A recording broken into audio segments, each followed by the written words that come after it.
بسم اللہ الرحمن الرحیم۔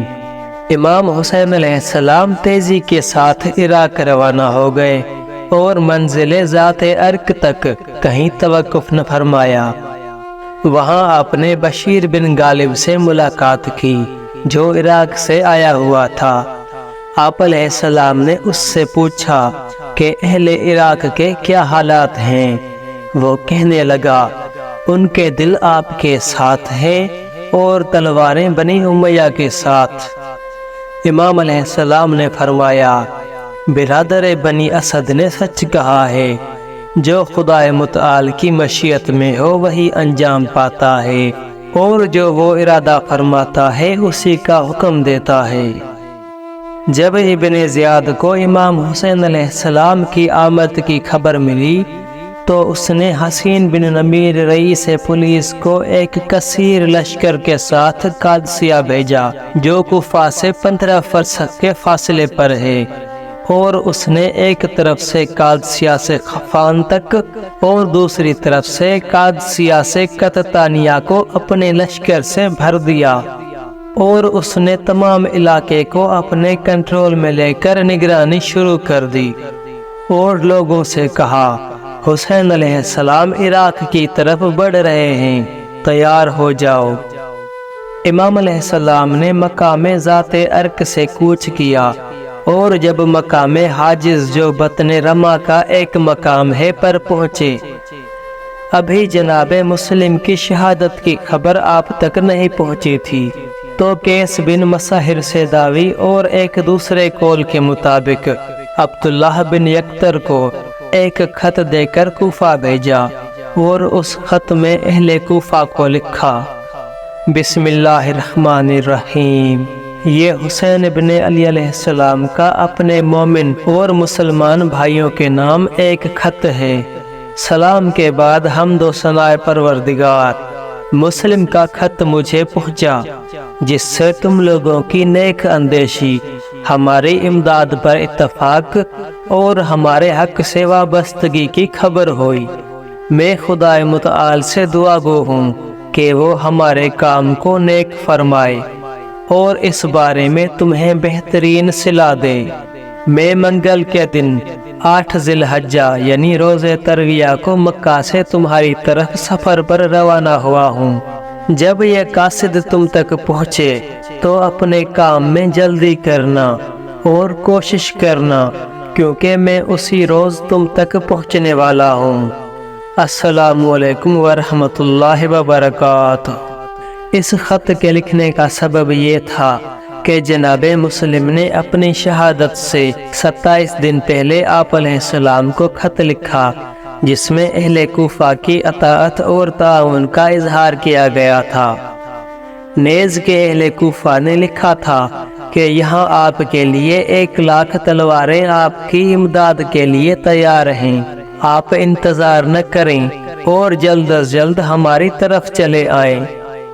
جب قیس نامی قاصد یہ خط لے کر قادسیہ پہنچا تو حسین بن نمیر نے اسے پکڑ لیا، اور جب اس نے تفتیش کرنا چاہی تو قیس نے خط نکالا اور پرزے کر دیا۔ حسین نے اس کو عبداللہ بن زیاد کے پاس بھیج دیا۔ ابن زیاد نے پوچھا تو کون ہے؟ قیس نے کہا میں امیر المؤمنین علیہ السلام اور ان کے بیٹے کے شیعوں میں سے ہوں۔ ابن زیاد نے سوال کیا تو نے خط کیوں پھاڑ دیا ہے؟ کہا تاکہ تو اس کے مضمون سے آگاہ نہ ہو سکے۔ اس نے پوچھا یہ کس کا خط تھا اور کس کے نام تھا؟ کہا امام حسین علیہ السلام کا تمام اہل کوفہ کے نام کہ جن کے نام میں نہیں جانتا۔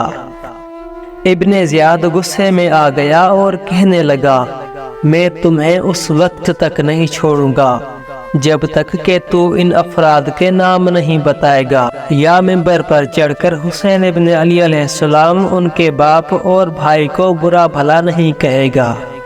قیس نے کہا میں نہ تمہیں ان لوگوں کے نام بتاؤں گا اور نہ حسین علیہ السلام اور ان کے والد اور بھائی پر لعنتان کے لیے تیار ہوں۔ قیس منبر پر گئے اور خدا متعال کی حمد و ثنا کے بعد کہا اے اہل کوفہ، حسین بن علی علیہ السلام خدا کے بہترین بندے، فرزند فاطمہ بنت رسول خدا صلی اللہ علیہ وآلہ وسلم ہیں، جو کہ تمہاری طرف آ رہے ہیں۔ میں ان کی طرف سے تمہاری طرف بھیجا گیا ہوں، ان کا استقبال کرو۔ پھر ابن زیاد اور اس کے باپ پر لعنت اور حسین ابن علی علیہ السلام پر خدا کی رحمت چاہی اور ان پر درود بھیجا۔ یہ ماجرا ابن زیاد کو بتایا گیا تو اس نے حکم دیا کہ اسے محل کے اوپر سے نیچے پھینک دیا جائے۔ جب وہ نیچے گرے تو ان کی ہڈیاں ٹوٹ گئیں اور روح پاک جوار الہی میں پہنچ گئی۔ بعض لوگوں کا کہنا ہے انہیں دستے بستہ زمین پر پھینک دیا گیا، جس سے ان کی ہڈیاں ٹوٹ گئیں، اور ابھی ان میں کچھ رمق تھی کہ عبد الملک بن عمیر نے انہیں شہید کر دیا۔ جب ان کی شہادت کی خبر امام حسین علیہ السلام نے سنی تو آپ کے آنسو جاری ہو گئے۔ آپ علیہ السلام نے فرمایا، خداوندہ ہمارے اور ہمارے شیعوں کو نیک مقام عطا فرما اور ہمیں اپنی رحمت کے درمیان جگہ دے کہ تو ہر چیز پر قادر ہے۔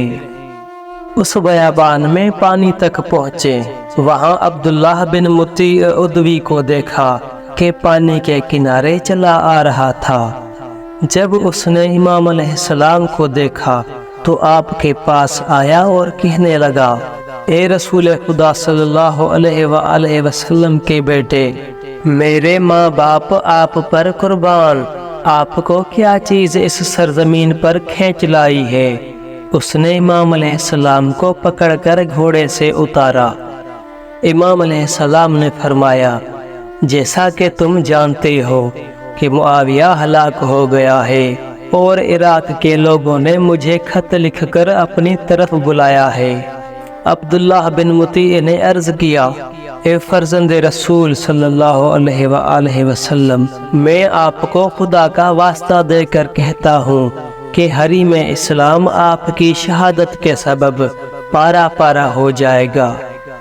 میں آپ کو حرمت قریش کے باپ میں خدا کی قسم دے کر کہتا ہوں، میں آپ کو حرمت عرب کے باپ میں خدا کی قسم دے کر کہتا ہوں کہ خلافت و حکومت بنی امیہ کے ہاتھ میں ہے، وہ آپ کو قتل کر دیں گے اور آپ کو شہید کرنے کے بعد کسی شخص کی پرواہ نہیں کریں گے اور انہیں کسی کا خوف نہیں رہے گا۔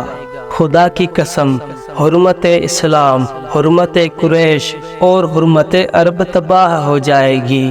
پس آپ کوفہ مت جائیں اور بنی امیہ کے مقابلے میں نہ اتریں۔ امام علیہ السلام نے اس کی بات نہ مانی اور یہ آیت تلاوت فرمائی، کہو سوائے اس کے کہ کوئی چیز مجھ تک نہ پہنچے گی جو خدا نے میرے مقدر میں لکھ دی ہے اور اپنے راستے پر چل دیے۔ اس طرف ابن زیاد نے حکم دیا کہ تمام راستوں کو، جن میں راہ واقصہ جو کہ مکہ کے راستے میں ایک جگہ ہے، شام کا راستہ اور بصرہ کا راستہ ہے، سب کو بند کر دو اور کسی کو ان راستوں سے باہر نکلنے یا اندر داخل ہونے نہ دو۔ امام حسین علیہ السلام اپنے راستے پر چلتے رہے۔ آپ ظاہراً کوفہ کے حالات سے باخبر نہ ہوئے تھے۔ راستے میں آپ کو کچھ اعراب اور صحرا نشین ملے۔ آپ نے ان سے پوچھا، کیا خبر ہے؟ وہ کہنے لگے، خدا کی قسم ہمیں اس کے علاوہ کچھ خبر نہیں ہے کہ ہمارے راستے بند کر دیے گئے ہیں، ہم باہر نکل سکتے ہیں اور نہ اندر جا سکتے ہیں۔ امام عالی مقام علیہ السلام نے اپنا سفر جاری رکھا۔ قبیلہ فزارہ اور قبیلہ بجلیہ سے منقول ہے، ہم زہیر ابن کین کے ہمراہ مکہ سے اپنے وطن کی طرف واپس آ رہے تھے۔ ہمارا قافلہ امام حسین علیہ السلام کے پیچھے پیچھے تھا اور جس جگہ آپ علیہ السلام پڑاؤ کرتے ہم اس سے ذرا ہٹ کر کسی دوسری جگہ ٹھہر جاتے، کیونکہ ہم امام حسین علیہ السلام کے ساتھ چلنے سے کتراتے تھے۔ ان منازل میں سے ایک منزل پر جہاں امام حسین علیہ السلام ٹھہرے ہوئے تھے، ہمارے لیے اس کے سوا کوئی چارہ نہ تھا کہ ہم بھی وہیں ٹھہریں۔ ہم کھانا کھانے میں مصروف تھے کہ اچانک امام علیہ السلام کی طرف سے ایک فرستادہ ہماری طرف آیا۔ اس نے سلام کیا اور کہنے لگا، اے زہیر ابن کین، ابا عبداللہ حسین علیہ السلام نے مجھے آپ کو بلانے کے لیے بھیجا ہے۔ جو ہی یہ پیغام پہنچا، ہم پر ایک دہشت سی طاری ہو گئی اور ہاتھوں سے لقمے گر گئے۔ ہم ساکت و خاموش اور حیرت زدہ تھے، گویا ہمارے سروں پر پرندے بیٹھے ہوں۔ زہیر کی بیوی دیلم یا دلہم بنت عمرو تھی۔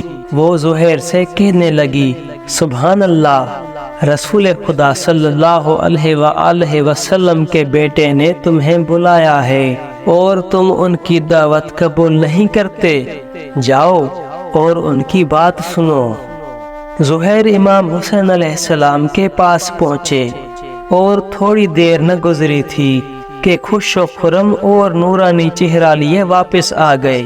آپ نے حکم دیا کہ خیمہ اکھاڑ دیا جائے اور سامان اٹھا کر امام عالی مقام علیہ السلام کے خیام کے نزدیک لے جایا جائے۔ پھر اپنی بیوی سے کہا، میں تمہیں طلاق دیتا ہوں، تم اپنے میکے چلی جاؤ، کیونکہ میں نہیں چاہتا کہ تم میری وجہ سے پریشان ہو اور تمہیں کوئی تکلیف پہنچے۔ میں امام حسین علیہ السلام کی ہمراہی کا ارادہ کر چکا ہوں تاکہ میں ان پر جان قربان کر سکوں اور ان کے لیے ڈھال بن سکوں۔ اس کے بعد جو مال ان کی زوجہ کے متعلق تھا اسے دیا اور اسے اپنے کچھ چچا زاد بھائیوں کے سپرد کر دیا تاکہ وہ اسے اس کے خاندان تک پہنچا دیں۔ زہیر کی بیوی اپنی جگہ سے اٹھی اور روتے ہوئے زہیر سے الوداع کیا اور کہا، خدا آپ کا یار و مددگار ہو اور آپ کو ہر طرح کی خیر و برکت سے نوازے۔ میری خواہش ہے کہ آپ روز قیامت حسین علیہ السلام کے نانا کے پاس مجھے بھی یاد رکھنا۔ اس وقت زہیر نے اپنے دوستوں سے کہا، جو کوئی مجھے دوست رکھتا ہے وہ میرے ساتھ چلے، ورنہ یہ اس سے میری آخری ملاقات ہے۔ تذکرۃ الخواص سبد ابن جوزی میں ہے کہ زہیر ابن کین امام حسین علیہ السلام کے ساتھ شہید ہوئے اور ان کی بیوی نے اپنے غلام سے کہا، کفن لے جاؤ اور اپنے آقا کو پہناؤ۔ جب وہ میدان میں گیا اور امام علیہ السلام کو برہنہ دیکھا تو کہنے لگا، میں اپنے آقا کو تو کفن پہناؤں اور امام حسین علیہ السلام کو چھوڑ دوں؟ نہیں، خدا کی قسم نہیں۔ اس نے وہ کفن امام حسین علیہ السلام کو پہنایا اور اس کے بعد اپنے آقا کو دوسرا کفن پہنایا۔ والسلام۔